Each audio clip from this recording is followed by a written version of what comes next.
Registration, this is really a buried story this week. 30 states allow registration. Well, they have some facts about it now. Democrats have lost 2.1 million people. Republicans have gained 2.4. That is a huge turnaround. That is bad news for the Democrats. That's political commentator and liberal broken clock Bill Maher admitting Democrats are in big trouble as their own radical playbook finally backfires. Instead of connecting with working people, they've doubled down on woke insanity, and the numbers show it's costing them big. Welcome to Nerk News. I'm Nerkish, and it looks like Democrats are finally being forced to face reality as their registration numbers collapse. Because it's becoming obvious that people didn't appreciate listening to 4 years of woke jargon and smug lectures while their paychecks shrank and their neighborhoods declined. You know, this is what happens when elites sell ideology instead of solutions. I mean, even Bill Maher can see the meltdown coming. Here he is doing something Democrats never did: perform a post-election autopsy.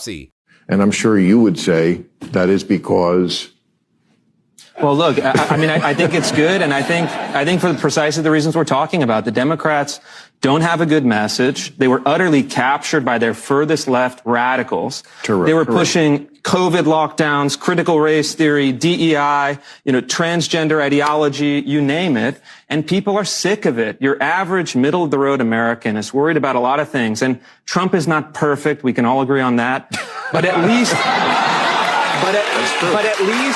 we can all agree. But at least no one is. He's tapping into, and you could mock his style, and it is funny. The Newsom tweets are funny.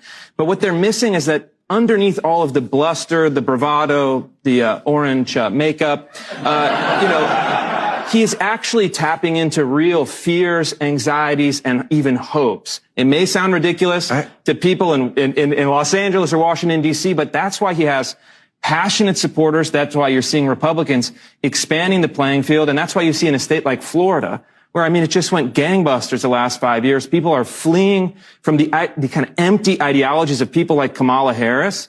And love him or hate him, they're saying that Trump, at the very least, cares about what we're thinking about. He's addressing real issues. You know, Maher and his panel are at least scratching the surface of what went wrong for Democrats. The party's obsession with fringe cultural issues and out-of-touch messaging alienated middle-class voters. And the fact that even this group recognizes something is broken shows how undeniable the problem has become. Democrats sold themselves as the party of the working class and instead delivered elitism and identity politics that most people never asked for. It's not an economic message or something speaking to the concerns of regular Americans. It's a lecture. That's why their registration numbers are collapsing everywhere from Pennsylvania to Arizona. Here's Victor Davis Hanson expanding on why Democrats can't separate themselves from the very ideas that are driving people away. After the defeat of Kamala Harris in November 2024, the Democrats decided recently to run an autopsy, a discovery, so to speak, of why they lost that election. These autopsies are not uncommon for the losing political party, but they only tend to work if you're honest and you try to analyze every considerable factor or criterion without censorship or without fear. In the case of the Democrats, though, there are certain elements of that campaign that were obviously wrong and contributed to their defeat, so we would expect the following. Why was Joe Biden nominated in the first place? He seemed to, after the South Carolina primary of 2020, kind of be coronated. He had lost New Hampshire, he had lost Iowa, and then the party bosses came in and said, Pete Buttigieg, Elizabeth Warren, Bernie Sanders, these people are too radical. We'll get old Joe Biden from Scranton,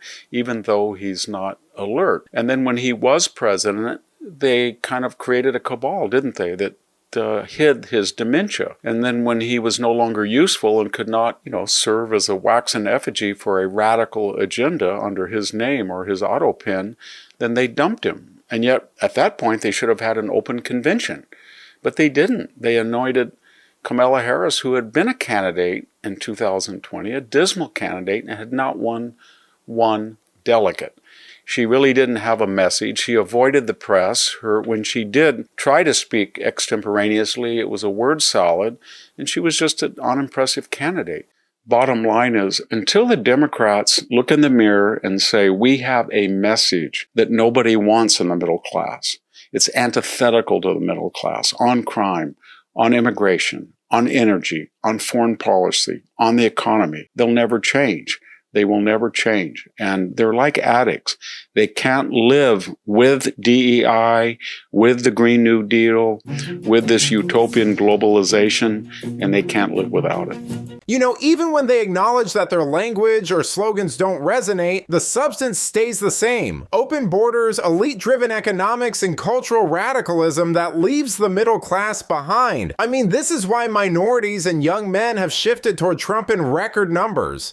They see a party more concerned with policing pronouns than with paychecks, and more concerned with academic theories than with public safety or border security. Hansen lays it out clearly. Democrats are boxed in by their own ideology. They can't offer real solutions to the people who used to make up their base. And when you look at MSNBC's coverage, you see exactly how disconnected they've become.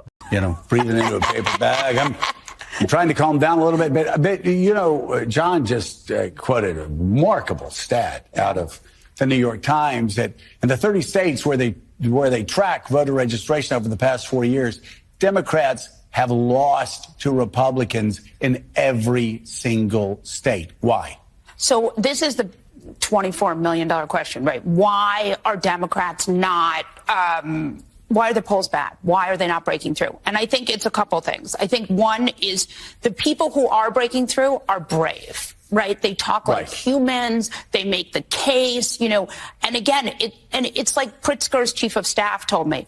It's not necessarily left versus center. It's fight versus cave.